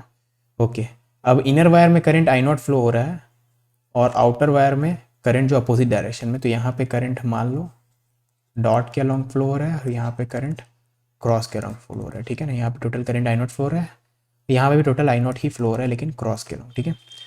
What will be the ratio of magnetic field eight A distance x from the axis, okay, axis यही है, इस पॉइंट से एक्सिस से दूर, जब x लेस देन ए है, मतलब इनसाइड दिस सर्कल कहीं भी ले लो, और x a और b के बीच में है ना, a और b मतलब इस गैप में कहीं भी हो सकता है, ठीक है। ओके, तो जब हम लोग यहाँ पे लेंगे x लेस देन a वाला केस जो है, ठीक है, यहाँ पे मैग्नेटिक फील्ड आप सोचो, इसमें आप बायो क्या बोलते हैं एम्पियर्स लगाओगे, तो सिमेट्री से तो b हर पॉइंट पे सेम रहेगा, b इंटू 2π, रेडियस कितना है इसका x, ठीक है, is equal to μ0 into I enclose. अब आई इनक्लोज इस एरिया के थ्रू कितना करंट इनक्लोज है, तो उसके लिए यूनिटरी मेथड यूज़ करेंगे, इतना एरिया के थ्रू करंट इनक्लोज है आई नॉट, तो इतना एरिया के थ्रू कितना करंट इंक्लूड होगा, तो यूनिट एरिया के through I not divide by इसका एरिया कितना हो जाएगा पाई इंटू ए, ठीक है, इंटू पाई x²। समझ में आई बात, ठीक है। एम्पियर्स लगा रहे, सर्कुलेशन ऑफ बी यानी बी डॉट डी एल का integration over this loop is equal to μ0 into I enclose, ठीक है। आई इनक्लोज निकालने के लिए यूनिटरी मेथड यूज़ किया है, ठीक है। ओके, अब यही चीज़ अगर बाहर में करते हैं, इस पॉइंट पे कहीं करते हैं ना, तो मैं यहाँ पे ग्रीन कलर ले रहा हूँ, होपफुली ये दिख रहा है, सर्कल तो मेरे से बन नहीं रहा। X lying between a and b के लिए अगर करे तो यहाँ पे ही बी इंटू 2π, सेकेंड केस का बी को b2 बोल रहे, b 2π इंटू एक्स, है ना, इसका circumference 2πx is equal to μ0 into I enclose. अब इस ग्रीन वाला जो पोर्शन है, ग्रीन वाले के पोर्शन के अंदर टोटल आई इनक्लोज कितना आई नॉट ही, ठीक है। तो अगर इन दोनों का रेशियो निकाले, दिस बाय दिस निकाले, 2πx कैंसिल हो जाएगा, μ0 आई कैंसिल हो जाएगा, x² आ जाएगा, b1/b2 x² है, ठीक है। x² ऑप्शन 1 हर जगह बाय है, ठीक है। अब यहाँ पे एक फंडामेंटल फ्लॉ है इस क्वेश्चन में, वो ये है कि ऑफकोर्स जब आप इन दोनों को कैलकुलेट करोगे तो ये x कैंसिल नहीं हो सकता, क्योंकि यहाँ पे x लेस देन a वाला कोई x हो सकता है और यहाँ पे ग्रेटर देन, वो लोग खाली एक्सप्रेशन के टर्म्स में पूछना चाह रहा होगा, ठीक है ना। रियल में इसमें वैल्यूज पुट करने के बाद ये कभी कैंसिल नहीं होगा, x का वैल्यू लेस देन ए और यहाँ x का वैल्यू ग्रेटर देन ए है ना, ठीक है ना। लेकिन वो लोग शायद प्रॉब्ली एक्सप्रेशन के टर्म्स में पूछ रहे हैं, या जिसने भी क्वेश्चन बनाया थोड़ा सोचा नहीं, ही डिडंट थिंक, ही और शी डिडंट थिंक डीप की एक्चुअली में एक्स कैंसिल नहीं कर सकते, वो खाली एक्सप्रेशन में पूछना चाहते हो लोग, ठीक है ना। ओके तो इतना आ गया। Two ions of masses 4 mu and 16 having charges +2 and 3 respectively pass through a region of constant perpendicular magnetic field. तो perpendicular magnetic field में सर्कुलर दोनों सर्कुलर में चलेगा। Kinetic energy of both the ions same है, ठीक है। तो lighter किसका डिफ्लेक्शन ज़्यादा होगा, ठीक है ना। ओके अब जिसका रेडियस छोटा रहेगा उसका डिफ्लेक्शन ज़्यादा रहता है, जिसका रेडियस बड़ा रहता है उसका डिफ्लेक्शन कम रहता है ना, ठीक है ना। तो रेडियस क्या होता है mv/qb, ठीक है ना, और मोमेंटम √/2m_k, ठीक है। अब के दोनों केस के लिए सेम है, काइनेटिक एनर्जी सेम, ठीक है। मास डिफरेंट डिफरेंट है ना, दोनों सेम फील्ड में चल रहा है, चार्ज डिफरेंट डिफरेंट है ना, तो रेडियस प्रोपोर्शनल टू दिस, ठीक है ना। तो दोनों केस का रेडियस का रेशियो निकाले तो मास का रेशियो का स्क्वायर रूट, मास है 4 और 16, ठीक है, और चार्ज का इन्वर्स रेशियो 3e/2e, ठीक है। तो ये 4 4 2, तो ये 3/4 आ रहा है ना। तो रेडियस का रेशियो इतना आ रहा है, तुम्हें पता है स्मॉलर रेडियस मीन्स बिगर डिफ्लेक्शन, ठीक है। अब बोलोगे ऐसा क्यों, क्योंकि नो डिफ्लेक्शन मतलब होता है स्ट्रेट लाइन, और स्ट्रेट लाइन मतलब इन्फिनाइट रेडियस, ठीक है ना। अगर ये समझ में नहीं आ रहा है तो क्योंकि नो डिफ्लेक्शन या zero deflection implies straight line path, straight line path मतलब रेडियस ऑफ कर्वेचर इन्फिनिटी, ठीक है ना। तो रेडियस बहुत ज़्यादा है तब नो डिफ्लेक्शन, तो इसका मतलब है कि रेडियस जब बहुत कम होगा तो बिगर डिफ्लेक्शन, ठीक है। ओके तो किसका डिफ्लेक्शन ज़्यादा होगा, स्मॉलर रेडियस किसका है, पहले वाले का है ना। तो पहला वाला मतलब ये 4 mu वाला लाइटर आयन वाला है ना, तो lighter ion will be deflected more होना चाहिए, ठीक है, देन हेवियर आयन, है ना, ठीक है। Coil in the shape of an equilateral triangle of side 10 centimetre lies in a vertical plane between the poles of a permanent magnet producing horizontal magnetic field इतना, okay, torque acting on the coil when a current of इतना is passed through it and its plane becomes parallel to the magnetic field, ठीक है। तो अगर plane of coil is parallel to magnetic field तो यानी ये है plane of coil, ठीक है, इक्विलैटरल ट्रायंगल है, सॉरी ये plane of coil है और मैग्नेटिक फील्ड के पैरेलल है ना। तो इसका मतलब क्या है, इसका एरिया वेक्टर तो परपेंडिकुलर टू होता है ना, तो area vector is perpendicular to magnetic field, है ना। अब एरिया वेक्टर जिस तरफ होता है उसी तरफ मैग्नेटिक मोमेंट भी होता है, तो magnetic moment perpendicular to magnetic field. Magnetic moment के बदले एम भी लिखते हैं किसी किसी बुक में, ठीक है। मैं म्यू लिखता हूँ, एस में म्यू लिखा है, मैं उसी को मेरा आदत है, ठीक है। तो म्यू परपेंडिकुलर टू बी है, तो आपसे पूछा है टॉर्क, तो टॉर्क होता है म्यू बी साइन थीटा, और परपेंडिकुलर है तो दोनों के बीच का एंगल 90 है, तो म्यू इंटू बी, ठीक है। अब म्यू का वैल्यू इक्विलैटरल ट्रायंगल है 10 सेंटीमीटर का है, ओके। तो टॉर्क क्या होता है, म्यू क्या होता है आई इंटू ए, क्योंकि एक ही टर्न है, तो एन आई ए बी, ठीक है। तो करीब डेटा पुट करते हैं, आई का वैल्यू दे दिया आपको 0.2, एरिया यहाँ से निकाल लेंगे इक्विलैटरल ट्रायंगल का एरिया, ठीक है। तो आई का value 0.2, area of equilateral triangle half into base into height, I into A लिख दिया मैं, इंटू मैग्नेटिक फील्ड 20 मिली, ठीक है, ओके। अब अकॉर्डिंग टू द क्वेश्चन जो टॉर्क का वैल्यू दिया हुआ है वो √x इंटू 10⁻⁻5 दिया हुआ है, तो ये चीज़ है √x इंटू 10⁻⁻5 के बराबर। अब इस इक्वेशन से ऑफकोर्स आप x की वैल्यू निकाल लेना, मैं आगे बढ़ता हूँ, ठीक है। Two short magnetic dipoles m1 and m2 each having magnetic moment 1 are placed at O and, ठीक है। तो दो आपके पास शॉर्ट मैग्नेटिक डायपोल्स है और उनके सेंटर्स के बीच का सेपरेशन ज़्यादा है कंपेयर टू देयर साइज, ठीक है। तो torque experienced by magnetic moment magnetic dipole M2 due to M1, ठीक है। तो M1 के कारण M2 पे कितना टॉर्क लग रहा है, तो टॉर्क कौन लगाता है, मैग्नेटिक फील्ड लगाता है। अब M1 के कारण M2 पे जो टॉर्क अगर निकालना है हमें, तो M1 के कारण M2 के साइड पे कितना मैग्नेटिक फील्ड क्रिएट हो रहा होगा पहले वो बताना होगा, ठीक है ना। तो कितना मैग्नेटिक फील्ड क्रिएट हो रहा है, तो M1 के कारण यहाँ पे आप मैग्नेटिक फील्ड देखोगे तो अंदर की तरफ आएगा, देख लो आप थंब ऊपर रखो तो अंदर की तरफ आएगा, ठीक है ना। इसको मैं B1 बोल रहा हूँ, है ना। अब ये वाला पॉइंट अगर आप देखोगे तो ये इस डायपोल के इक्वेटोरियल प्लेन में है ना, एक्सियल प्लेन तो डायपोल एक्सिस के अलॉन्ग होता है, उसके इक्वेटोरियल प्लेन में, इक्वेटोरियल प्लेन में जैसे आपका इलेक्ट्रिक डायपोल में होता है ना kp/r3, है ना, एक एक्सियल में 2 kp/r3, इक्वेटोरियल में kp/r3, वैसे यहाँ भी kp/r3, ठीक है ना। तो मैं यहाँ लिख देता हूँ kp/r3, मैं ऐसे याद रखता हूँ। अब k के बदले क्योंकि ये मैग्नेट खेल रहे हैं यहाँ पे, तो के के बदले म्यू नॉट बाय 4 पाई लिखेंगे, पी के बदले एम आ जाएगा बाय आर क्यूब 1। ठीक है, ये इलेक्ट्रिक डायपोल वाला केस है ना, तो इसके सिमिलर ही रहता है। ठीक है ना, तो B1 का मैग्नीट्यूड इतना है। ठीक है, अब ऑफ कोर्स B1 और M2 दोनों परपेंडिकुलर है। ठीक है, तो टॉर्क हो जाएगा M क्रॉस B, और दोनों के बीच का एंगल कितना है 90। ठीक है ना, याद रखना इसके ऊपर टॉर्क निकालना है तो इसका मैग्नेटिक फील्ड नहीं देखेंगे, जिसके ऊपर टॉर्क निकालना है उसके अलावा जो प्रेजेंट है उसका मैग्नेटिक फील्ड देखेंगे। ठीक है ना, तो यहाँ पे कौन मैग्नेटिक फील्ड प्रोड्यूस करेगा, M1 प्रोड्यूस कर रहा होगा, तो M1 का मैग्नेटिक फील्ड देख रहे हैं। ठीक है, तो B1 का वैल्यू यहाँ से यहाँ पुट करेंगे तो इतना आएगा। ठीक है, तो इसका वैल्यू आपको दे दिया है समथिंग इंटू 10⁻⁷। अब खाली डेटा पुट करते हैं, म्यू नॉट बाय 4 पे 10⁻⁷, M1 M2 का प्रोडक्ट आप करोगे तो 1 आ जाएगा। ठीक है ना, तो 1 इंटू 10⁻⁷, यानी आंसर हो जाएगा इसका। The maximum value of accelerating potential provided by a radio frequency oscillator is 12 kilo volt, तो number of revolutions by a proton क्या होगा। ठीक है, तुम्हें पता है ऑसिलेटर मतलब है क्या होता है, साइक्लोट्रॉन में ऐसा होता है ना कुछ, तो जब भी चार्ज पार्टिकल यहाँ से यहाँ जाएगा और फिर मतलब सर्कल एक सर्कुलर पाथ कवर करते वक्त, तो जब भी वो डीज के बीच में क्रॉस होता है तभी उसका स्पीड बढ़ता है ना, और इन्हीं दोनों पॉइंट के बीच में एक्सीलरेटिंग पोटेंशियल लगाया जाता है। ठीक है ना, तो हर रेवोल्यूशन में वो 2 बार क्रॉस करेगा। ठीक है ना, अब एक बार जब भी क्रॉस करेगा तो काइनेटिक एनर्जी इतने अमाउंट से इंक्रीज होता है। ठीक है ना, तो एक रेवोल्यूशन में 2 बार क्रॉस करेगा, तो फॉर एवरी सर्कुलर पाथ या फॉर एवरी रेवोल्यूशन उसका काइनेटिक एनर्जी इतने अमाउंट से बढ़ेगा। ठीक है ना, ओके।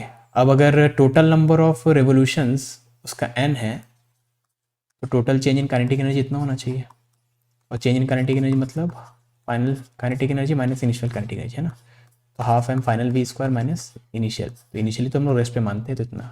ठीक है, तो यहाँ से नंबर ऑफ रेवोल्यूशंस हो जाएगा half MC² bye 36 into 2 QV। ठीक है, Q आपका यही है, V आपका किलो में है तो 12,000। ठीक है, स्पीड ऑफ लाइट भी आपको दिया हुआ है। ठीक है, ये सब डेटा पुट करेंगे तो आपको n का वैल्यू मिल जाएगा।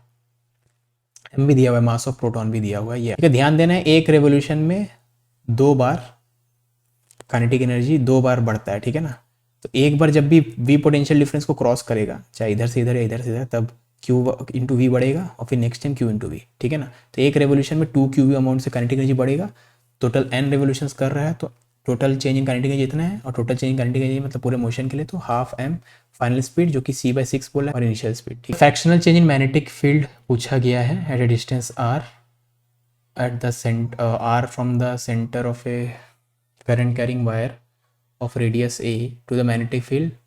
ठीक है, तो आपको magnetic field on the axis minus magnetic field at centre divided by magnetic field at centre. ठीक है, इसी को बोलते हैं fractional change divided by origin है ना। ठीक है, अब एक्सिस मैग्नेटिक फील्ड कितना हो जाएगा, म्यू नॉट आई रेडियस का square divided by twice of radius का स्क्वायर, कितना डिस्टेंस दूर पूछा था r की पावर 3/2 है ना, और सेंटर पे तो mu naught I bye twice of radius. इसको सिंप्लीफाई करें, भाई यहाँ पे पहुंचे हम लोग, अब इसको कुछ भी कर दो आप इन आंसर से मैच नहीं करेगा, इसका मतलब यही हो सकता है कि यहाँ पे एक प्रिंटिंग एरर है, r much less than a है ना, अगर r much less than a होगा तब हम लोग इसको फर्दर सिंप्लीफाई कर सकते हैं। देखो कैसे, तो हम लोग यहाँ पे a³ को a³ रहने देते हैं, और यहाँ पे a² अगर कॉमन ले ले, ठीक है, तो 1 + r² बाय a²। ठीक है, टोटल का पावर है 3/2 - 1।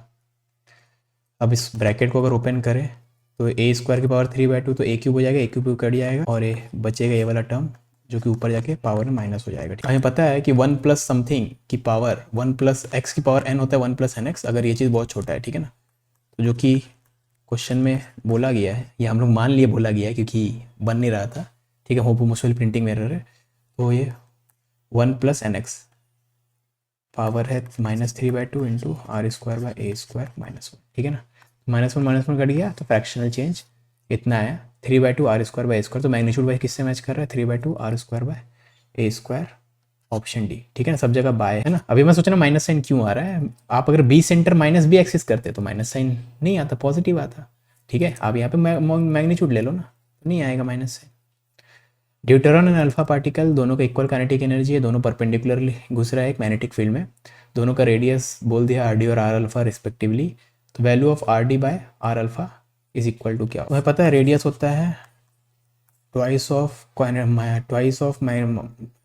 के का square root divided by charge into magnetic field, ठीक है ना। अब दोनों के दोनों सेम मैग्नेटिक फील्ड में घुस रहे हैं, तो ये तो दोनों के लिए सेम है, सेम काइनेटिक एनर्जी से घुस रहे हैं, ये भी दोनों के लिए सेम है, टू भी दोनों के लिए सेम होगा, ठीक है। तो रेडियस प्रोपोर्शनल टू इस पर्टिकुलर सिचुएशन में अपने काम का चीज़ क्या है, खाली मास और चार्ज, ठीक है। तो अल्फा बाय ड्यूटेरॉन का रेडियस डिवाइडेड बाय अल्फा का रेडियस हो जाएगा यहाँ से mass of deuteron divided by mass of alpha into charge of alpha divided by charge of deuteron, ठीक है ना। ओके, अब ड्यूटेरॉन और अल्फा पार्टिकल, ठीक है, तो अब यहाँ पे चार्ज तो दोनों का सेम ही ले लेंगे हम लोग, है ना, ठीक है ना। ये भी 1 इलेक्ट्रॉन, नहीं सॉरी, अल्फा का 2 होता है, इसका 1 होता है, ठीक है ना। तो charge of alpha 2 divided by charge of deuteron 1, है ना। और मास ऑफ ड्यूटेरॉन में क्या होता है, 2 प्रोटॉन होता है, ठीक है, 2 प्रोटॉन, सॉरी 1 प्रोटॉन 1 न्यूट्रॉन, है ना। हाइड्रोजन में खाली 1 प्रोटॉन होता है, ड्यूटेरॉन में हाँ 1 प्रोटॉन 1 न्यूट्रॉन, है ना। तो ये twice of mass of proton और मास ऑफ अल्फा होता है, अल्फा पार्टिकल में आपके पास 2 प्रोटॉन 2 न्यूट्रॉन यानी 4, ठीक है। तो ये आपका 1 आ जा रहा है, तो अगर मेरे कैलकुलेशन एरर नहीं है तो 1 होना चाहिए, ठीक है। 2 आयन का सेम मास है, have charge in the ratio इतना, they are projected normally uniform magnetic field with speed इतना, तो रेशियो ऑफ रेडिया क्या होगा, ठीक है। तो रेडियस होता है mv बाई क्यूबी। अब क्या क्या सेम है, सेम मास, ठीक है, खाली मास सेम है, और सेम मैग्नेटिक फील्ड क्या है तो बी भी सेम है ना, बी भी सेम है, तो रेडियस प्रोपोर्शनल है इस केस क्वेश्चन के लिए वेलोसिटी बाय चार्ज, है ना। तो दोनों का v1 bye v2 into Q2 bye Q1, ठीक है। यहाँ से अब v1 बाय v2 आपको बोल दिया गया 2/3, और चार्ज का रेशियो 1:2 है, लेकिन यहाँ पे तो इन्वर्स चार्ज का रेशियो चाहिए, तो यानी 2:1, तो ये 4/3, तो रेडियस का रेशियो 4/। फिगर ए और बी में 2 लॉन्ग स्ट्रेट वायर है, क्रॉस सेक्शन ए और बी है, जहाँ पे ए लेस देन बी है, carrying current I which is uniformly distributed over the cross section, okay. Magnitude of magnetic field varies with distance r as this, ठीक है। तो 4 अलग ग्राफ दिया गया है, कौन सा ग्राफ करेक्ट है ना। तो इस वायर एज वेल इस वायर दोनों का एक साथ ग्राफ दिया हुआ है चारों ऑप्शंस में, ठीक है। ओके, तो हमें पता है अगर एक long infinity long current carrying wire हम लोग लेते हैं, उसका मैं टॉप व्यू दिखा रहा हूँ, ठीक है। तो मैग्नेटिक फील्ड मैक्सिमम होता है यहाँ पे, है ना, और इसका वैल्यू क्या होता है, यहाँ पे मैग्नेटिक फील्ड हो जाएगा b इंटू 2πr, मैं निकाल ले रहा हूँ अगर, क्योंकि मैंने थ्योरी में नहीं पढ़ाया था ये, तो कोई बात नहीं, बायो क्या बोलते हैं उसका, एम्पियर्स वाला लगा, b into 2πr, b into circle का length is equal to mu not into I enclose, I enclose में तो पूरा का पूरा आई आ जाएगा, ठीक है। तो b का वैल्यू देख लो, म्यू नॉट आई बाय 2πr, है ना। तो magnetic field on the circumference यानी पेरिफेरी इतना है, म्यू नॉट आई बाय 2πr, ठीक है। ओके, अब दोनों केस में करंट इक्वल है, आई दोनों के लिए सेम है, और रेडियस दोनों का डिफरेंट डिफरेंट है ना, ठीक है ना। तो पेरिफेरी पे अगर दोनों का मैग्नेटिक फील्ड निकाले, ठीक है ना, तो जिसका रेडियस छोटा रहेगा उसका भी ज़्यादा रहेगा, है ना। तो आई तो सेम है दोनों के लिए, आई सेम, तो b inversely proportional to radius, ठीक है। ये मैक्सिमम वैल्यू ऑफ बी याद रखना, है ना, ये मैक्सिमम वैल्यू ऑफ बी होता है ना, यहाँ पे मैक्सिमम होता है, ठीक है। ये आप आराम से प्रूफ कर सकते हो, यहाँ से यहाँ के पीछे प्रोपोर्शनली बढ़ते रहता है, और इसके बाद से आपका 1/r के हिसाब से घटता है, ठीक है। तो बी मैक्सिमम जो होगा वो आर के इन्वर्सली प्रोपोर्शनल है। अब किसका रेडियस छोटा है, ए का रेडियस छोटा है, ठीक है, तो ए का रेडियस छोटा है तो उसका बी मैक्सिमम ज़्यादा होना चाहिए, है ना। तो ए का बी मैक्सिमम ज़्यादा है और बी का बी मैक्सिमम कम होगा, ठीक है। दूसरी बात, दोनों का बी मैक्सिमम तो सेम पोजीशन पर नहीं होगा ना, क्योंकि दोनों का रेडियस डिफरेंट डिफरेंट है, ठीक है ना। तो इसका मतलब तो ए इक्वल टू बी है, ए इक्वल टू बी हो गया, मतलब ये इनकरेक्ट है ना, क्योंकि दोनों इक्वल रहेंगे तब जाके ये होगा, है ना। अब यहाँ पे पहले किसका मैक्सिमम आएगा, जिसका रेडियस छोटा है, किसका रेडियस छोटा है, ए का रेडियस छोटा है ना, तो पहले ए वाले ग्राफ का मैक्सिमम आना चाहिए, यहाँ पे बी वाले ग्राफ का पहले आ रहा है, ए वाले ग्राफ का बाद में आ रहा है, देखो ना, ठीक है। तो ये भी इनकरेक्ट, ठीक है। तो पहले ए वाले ग्राफ का आएगा, फिर बी वाले ग्राफ का आएगा, और ए वाले का ज़्यादा रहेगा, ये करेक्ट है, ठीक है। और यहाँ पे फिर से पहले ए वाले का आ रहा है, फिर बी वाले का आ रहा है, कोई बात नहीं, लेकिन पीक वैल्यू देखे तो बी वाले का पीक वैल्यू ज़्यादा है ना, लेकिन बी वाले का पीक वैल्यू कम होना चाहिए, क्योंकि जिसका रेडियस ज़्यादा उसका पीक वैल्यू कम, ठीक है ना। मतलब मैं बोल भी देता हूँ आपको, b max for a greater than b max for b, ठीक है। एक तो ये वाला चीज़, और दूसरा b max occurs earlier for a, है ना, ठीक है। अर्लियर मतलब टाइम के हिसाब से नहीं, रेडियस के हिसाब से, ठीक है ना, क्योंकि ए छोटा है ना। तो ठीक है, तो यहाँ पे बी मैक्स किसका ज़्यादा है, ए का ज़्यादा है, यहाँ पे बी मैक्स तो बी का ज़्यादा है, तो ये इनकरेक्ट हो गया। चार्ज क्यू इज मूविंग इतना डिस्टेंस इन मैग्नेटिक फील्ड इतना, फाइंड द वर्क डन। तो मैग्नेटिक फील्ड का फोर्स तो परपेंडिकुलर टू मोशन होता है, ठीक है ना, डिस तो मोशन के परपेंडिकुलर होता है, वेलोसिटी के परपेंडिकुलर, तो उसका कोई पावर नहीं होता, पावर नहीं होता तो work done zero. Magnetic field in the region is given by this equation, square loop दे दिया है डी साइड लेंथ का, ठीक है। The loop is move with constant velocity इतना, ईएमएफ इंड्यूस्ड, अभी ये इस चैप्टर का नहीं है, गलती से जिस बुक से मैंने लिया है वहाँ पे इस चैप्टर में दे दिया है, ईएमएफ इंड्यूस्ड वाला चैप्टर का है ना, ईएमआई का है, लेकिन मैं यहाँ पे इसको डिस्कस कर ले रहा हूँ क्योंकि वहाँ पे तो इसको नहीं लूँगा ना, भूल जाऊँगा, ठीक है, तो इसको यहीं पे डिस्कस कर लेते हैं। तो ये जिसको ये स्किप करना है कर लो, ईएमआई नहीं पता तो आगे बढ़ जाओ, ये ईएमआई का है ज़्यादा, ठीक है ना। तो पहले हम लोग फ्लक्स निकालेंगे, ठीक है, और उसके बाद उसको डिफ्रेंशिएट करेंगे तो ईएमएफ आ जाएगा। तो किसी मोमेंट पे देखे तो क्योंकि लूप एक्स एक्सिस के लॉन्ग मूव कर रहा है, तो किसी मोमेंट में देखेंगे तो मान लेते हैं लूप यहाँ पे कहीं पहुँचा हुआ है, ठीक है, सच दैट लूप का ये वाला जो पॉइंट है, ये वाले पॉइंट का एक्स कोऑर्डिनेट एक्स है और जस्ट नियर बाय पॉइंट का एक्स कोऑर्डिनेट एक्स प्लस, ठीक है। तो हम लोग इसके थ्रू फ्लक्स निकाल लेंगे और एक बार लूप के स्मॉल पार्ट के थ्रू फ्लक्स निकाल लेंगे तो इंटीग्रेट करेंगे तो पूरे के थ्रू आ जाएगा, ठीक है ना। अब हम लोग परपेंडिकुलर टू एक्सिस क्यों लिए एलिमेंट, क्योंकि मैग्नेटिक फील्ड एक्स के वेरी कर रहा है, तो आप जब स्मॉल रीजन लोगे तो स्मॉल रीजन में एक्स वेरी नहीं करना चाहिए, ठीक है ना, अदरवाइज ये यूनिफॉर्म नहीं रहेगा, है ना। तो इसके थ्रू अगर फ्लक्स निकाले, ठीक है, small flux through this region, ये हो जाएगा बी इंटू ए, इसका एरिया कितना है, लेंथ तो इसका डी है विथ डी एक्स है, तो b into area d into d x, ठीक है, लेंथ डी है विथ डी एक्स है ना, ठीक है। बी का वैल्यू यहाँ पे हो जाएगा b naught x by a, ठीक है। अब बोलोगे सर फ्लक्स में तो कॉस फाई मतलब कॉस थीटा वगैरह टर्म आता है, लेकिन अब देखो तो magnetic field perpendicular to area है ना, यहाँ पे एरिया एक्स वाई प्लेन पे है और मैग्नेटिक फील्ड आप देख सकते हो जेड के अलॉन्ग है, ठीक है। तो डायरेक्टली अब बोल सकते हो कि area vector magnetic field parallel है, ठीक है। तो स्मॉल इतना आया बी नॉट एक्स बाय, ठीक है। तो आप फ्लक्स निकाल लो, इंटीग्रेट करो, ठीक है, b naught a x d x का इंटीग्रेशन, है ना। तो मान लेते हैं कि ओरिजिन से ये वाला पॉइंट का डिस्टेंस जो है ये एक्स डैश, ठीक है। तो ये वाला पॉइंट का डिस्टेंस कितना हो जाएगा, एक्स डैश प्लस डी, तो एक्स डैश से एक्स डैश प्लस डी तक इंटीग्रेट, तो एक्स स्क्वायर बाय टू का फैक्टर यहाँ ले, मैग्नेटिक फ्लक्स इतना है। अब इसको डिफरेंशिएट करेंगे तो अपना ईएमएफ इंड्यूस का आ जाएगा, तो इसको डिफरेंशिएट कर दो विद रिस्पेक्ट टू टाइम, ठीक है, मैग्नीट्यूड ले लेना क्योंकि सब पॉजिटिव है यहाँ पे, है ना। तो बी नॉट बाय टू है तो कांस्टेंट है, इसको डिफरेंशिएट करते हैं तो चेन रूल लगाएंगे। चलो पहले इसको थोड़ा सिंप्लीफाई कर लेते हैं, ठीक है। तो इसको सिंप्लीफाई करेंगे तो ए दोनों का सम और दोनों का मैग्नेटिक फ्लक्स का फॉर्मूला इतना आया। तो अब ईएमएफ निकालने के लिए डी फाई बाई डी करो, तो b naught by two a into d constant है बाहर ले लो, एक्स डैश का डिफ्रेंशिएशन प्लस डी का differential zero, two two cut गया, बी नॉट डी, अब d x dash by d t क्या होगा, किस रेट से ये फर्स्ट साइड ऑफ क्यूब बाहर जा रहा होगा, स्क्वायर बाहर जा रहा होगा, तो स्क्वायर का स्पीड कितना है, स्क्वायर का स्पीड वी नॉट है, हर साइड तो वी नॉट से चल रहा होगा ना, ये साइड वी नॉट से चल रहा है, ये साइड वी नॉट से चल रहा है, ठीक है। तो ये वी नॉट हो जाएगा, यहाँ पे कैलकुलेशन एरर है, डी छूट गया है यहाँ पे, है ना, तो डी डी डी डी, तो यहाँ पे डी स्क्वायर आ जाएगा, ठीक है। B naught d square b naught by यानी option 3। Solenoid of 1000 turns per metre as a core with relative permeability इतना, तो म्यू आर आपको दे दिया है, इंसुलेटेड वाइंडिंग्स, ठीक है, करंट दे दिया है, मैग्नेटिक फ्लक्स डेंसिटी यानी magnetic field produce by the solenoid, तो हमें पता है मैग्नेटिक फील्ड क्या होता है, म्यू नॉट इतना एन आई, है ना, म्यू एन आई होता है, म्यू का value mu not into mu r होता है, ठीक है ना। वैक्यूम होता है तब म्यू नॉट एन आई होता है, यहाँ पे रिलेटिव परमेबिलिटी वाला कोई सब्सटेंस डाल दिया है तो ये लेंगे, ठीक है ना। अब म्यू आर का वैल्यू तो आपको पता है 1 प्लस, तो म्यू आर का वैल्यू ऑलरेडी दे चुका है, तो म्यू नॉट इंटू ये into N I, number of turns पर यूनिट लेंथ है 1000 और करंट है 5, इसको कैलकुलेट करें तो कितना आ रहा है, पाई आ रहा है, यानी पाई टेस्ला, ठीक है। तो हमें इस पॉइंट पे मैग्नेटिक फील्ड बताना है ना, सेंटर ऑफ सेमी सर्कल, ठीक है, या जो कंप्लीट सर्कल के सेंटर, ठीक है ना, ये सेमी इन्फिनिट वायर, ये हाफ सर्कल यानी सेमी सर्कल, ये सेमी इन्फिनिट वायर, ठीक है। तो इस पॉइंट पे हम लोग पहले इसका कंट्रीब्यूशन निकाल लेंगे, फिर इसका निकाल लेंगे, फिर इसका निकाल लेंगे, तीनों को वेक्टोरियली ऐड कर देंगे तो हमें मिल जाएगा, ठीक है ना। तो अगर इस सेमी इन्फिनिट वायर का निकाले इस पॉइंट पे, तो परपेंडिकुलर डिस्टेंस है आपका आर के बराबर, देख लो इस पॉइंट का इस वायर से परपेंडिकुलर डिस्टेंस आर है, ठीक है।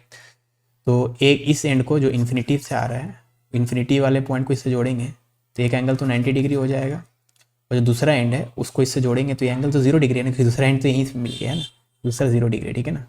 तो म्यू नॉट आई बाय 4 पाई डी, और डिस्टेंस है यहाँ पे आर साइन 1 प्लस साइन 0, ठीक है। अब इसके अलावा अगर थंब रखोगे आप तो आपको पता चलेगा इस पॉइंट में मैग्नेटिक फील्ड इस करंट के कारण अंदर की तरफ है ना, और इसके कारण भी आप देखोगे तो अंदर की तरफ है, इसके लिए भी सेम चीज़ आएगा, तो इसके लिए 2 का फैक्टर, इस वायर और इस वायर का सेम कंट्रीब्यूशन रहेगा इस पॉइंट पे in magnitude as well as in direction, ठीक है ना।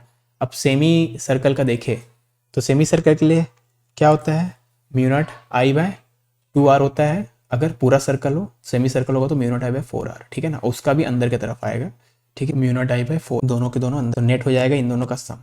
2 का फैक्टर क्यों ले, क्योंकि दोनों सेमी इन्फिनिट वायर के कारण सेम कंट्रीब्यूशन आएगा, आप चेक कर लो, ठीक है। तो इन दोनों को ऐड करेंगे तो नेट मैग्नेटिक फील्ड इतना आ रहा है, यानी ऑप्शन 2 से मैच। तो यहाँ पे 4 आइडेंटिकल सोलेनॉइड्स है, इसमें करंट जो है वो फ्लो हो रहा है आई, तो क्योंकि सब के सब आइडेंटिकल है तो सब में करंट इक्वली फ्लो होगा, ठीक है। तो आई इक्वली डिस्ट्रीब्यूट हो जाएगा, है ना। ओके, अब सेंटर ऑफ ए पे, इस सोलेनॉइड के सेंटर में मैग्नेटिक फील्ड 3 टेस्ला है, तो सी के सेंटर पे क्या होगा, ठीक है। तो हमें पता है मैग्नेटिक फील्ड होता है mu naught N I, identical solenoids है तो एन की वैल्यू तो हर जगह सेम है, तो हमारे पर्पज़ के लिए बी प्रोपोर्शनल टू आई। तो magnetic field in the case of A divided magnetic field in the case of C, current in A current in C, A में करंट आई है, सी में करंट आई बाय 3 है, ठीक है। तो magnetic field in case of C हो जाएगा magnetic field in case of A divided by 3, और ए के केस में 3 था तो 3/3 यानी 1 टेस्ला, तो यहाँ पे 1 टेस्ला होगा, ठीक है, यानी option 4। A loop of flexible wire of irregular shape carrying current is placed in an external magnetic field, identify the effect of the field on the wire, ठीक है। तो इरेगुलर शेप का कोई लूप है ना।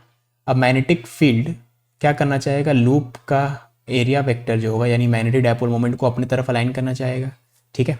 तो अलाइन कर लेगा अगर, तो मान लेते हैं कि ये लूप ऐसा ही है और मैग्नेटिक फील्ड जो है मतलब चलो मैं 3 डायमेंशनल फिगर ड्रॉ करता हूँ, तो अभी इस लूप को मिटा देता हूँ, मैं कोई ऐसा लूप बनाता हूँ जिसका 3 डायमेंशनली आप इमेजिन कर सकते, ठीक है। मान लो सर्कुलर लूप है ना, ठीक है। तो अभी इनिशियली अगर सर्कुलर लूप ऐसा है और मैग्नेटिक फील्ड ऐसा है, ठीक है, तो इस पर टॉर्क वॉर्क लग वग के अल्टीमेटली ये टर्न होके ऐसा हो जाएगा, है ना। इसका एरिया वेक्टर जो होगा यानी करंट ऐसे फ्लो रहा होगा, इसका मैग्नेटिक डायपोल मोमेंट का डायरेक्शन बी से वो कोइंसाइड कर जाएगा, ठीक है। तो फाइनली तो आपको पता है म्यू पैरेलल टू बी होना चाहिए, है ना। तो एक चीज़ तो है कि loop will assume circular shape assume करे कि वो तो नहीं पता, लेकिन अभी तक मैंने ये प्रूव कर दिया कि plane of the loop will be perpendicular to magnetic field. देख लो plane of the loop final stage में परपेंडिकुलर टू मैग्नेटिक फील्ड रहेगा, ठीक है ना। अब लूप इरेगुलर शेप का है तो सर्कुलर शेप लेगा कि नहीं, तो उसके लिए आप लूप का कोई भी स्मॉल पार्ट के ऊपर फोर्स देखो, डीएल लेंथ, ठीक है ना। तो अब डीएल लेंथ पे जो फोर्स लगता है वो क्या होता है, आई डीएल क्रॉस बी, यही फोर्स लगता है ना, ठीक है ना। स्मॉल पार्ट में जो फोर्स लगता है ऐसा लगता है। अब बाय डेफिनेशन या ये रिजल्ट के कारण बोल सकते हो जो फोर्स लग रहा है वो तो परपेंडिकुलर टू लेंथ है ना, ठीक है ना। तो मैग्नेटिक फोर्स जो होता है वो लेंथ के परपेंडिकुलर लग, ठीक है, लेंथ के परपेंडिकुलर, तो स्ट्रेचिंग आउट होगा ना, ठीक है। जब ऐसा लूप है ना, तो इसके परपेंडिकुलर अगर फोर्स लगेगा ऐसा होगा, इसके परपेंडिकुलर फोर्स लग रहा है ऐसा, इसके परपेंडिकुलर फोर्स लगेगा ऐसा, इसके परपेंडिकुलर फोर्स लगेगा ऐसा, तो ये अल्टीमेटली सिमेट्री से फिर सर्कुलर शेप ले लेगा, ठीक है। तो loop will assume circular shape and plane of the loop will become perpendicular to magnetic field, ठीक है ना। सर्कुलर शेप क्यों लिया उसका कारण मैंने यहाँ पे बताया, और plane of the loop perpendicular magnetic field क्यों हुआ, क्योंकि टॉर्क के कारण, ठीक है ना। तो ये कारण है टॉर्क वाला, और ये चीज़ का रीज़न मैंने यहाँ पे बताया, ठीक है। Time taken for magnetic energy to reach 25% of the maximum value when a solenoid और resistance R in inductance L is connected to a battery, ठीक है। अब ये growth of current in LR circuit वाला क्वेश्चन है, गलती से यहाँ पे आ गया, ये भी ईएमएफ वाले चैप्टर में ही डिस्कस करते हैं, तो एनीवेज अगर आ चुका तो मैं इसको डिस्कस कर लेता हूँ। तो 25% of maximum value magnetic field के एनर्जी को, ठीक है ना। तो मैग्नेटिक फील्ड का जो एनर्जी होता है तो वो होता है ½ L I², ठीक है ना। तो ये होता है energy density in magnetic field, तो हम देख सकते हो energy density proportional to I² है, ठीक है। तो अगर U 25% पहुँच रहा है, 25% मतलब 1/4, ठीक है। तो अगर ये अपना 1/4 वैल्यू ऑफ मैक्सिमम वैल्यू पहुँचेगा तो यानी इसको कितना पहुँचना पड़ेगा, हाफ पहुँचना पड़ेगा, ठीक है, क्योंकि स्क्वायर फिर 1/4 हो जाएगा, है ना। तो अगर I हाफ होगा तब ये U 1/4 होगा, ठीक है ना। तो U अगर 1/4 ऑफ मैक्सिमम एम्प्लाइज करंट जो है वो हाफ ऑफ मैक्सिमम वैल्यू, ठीक है। तो आपको पूछा गया था यू को 1/4 ऑफ मैक्सिमम वैल्यू पहुंचने में कितना टाइम लगेगा, तो अब बेसिकली आपको ये पता करना है करंट को हाफ ऑफ मैक्सिमम वैल्यू पहुंचने में कितना टाइम लगेगा, ठीक है ना। तो growth of current in LR circuit क्या होता है, मैक्सिमम करंट 1 - e⁻⁻TR/L। अब करंट हमें कितना चाहिए, हाफ ऑफ मैक्सिमम, तो करंट की वैल्यू मैक्सिमम बाय 2 है। इसको सिंप्लीफाई करेंगे तो ये हाफ हो जाएगा, यानी ये 2 हो गया, दोनों तरफ ln ले, तो L/R ln2, ठीक है। फिर से ये AMI का क्वेश्चन है, इस चैप्टर में गलती से आ गया जिस बुक से मैंने लिया, इसलिए L/R ln2 of magnetic field at 2 points on the axis of a circular coil at a distance of 0.05 meter and 0.2 meter from the center are in the ratio of 8:1। Radius of the coil होगा, तो हमें पता है magnetic field at the centre magnetic field on the axis of a circular coil होता है μ0I radius of coil का square divided by radius का square into distance का स्क्वायर की पावर 3/2, और एक 2 का फैक्टर भी होता है, ठीक है ना।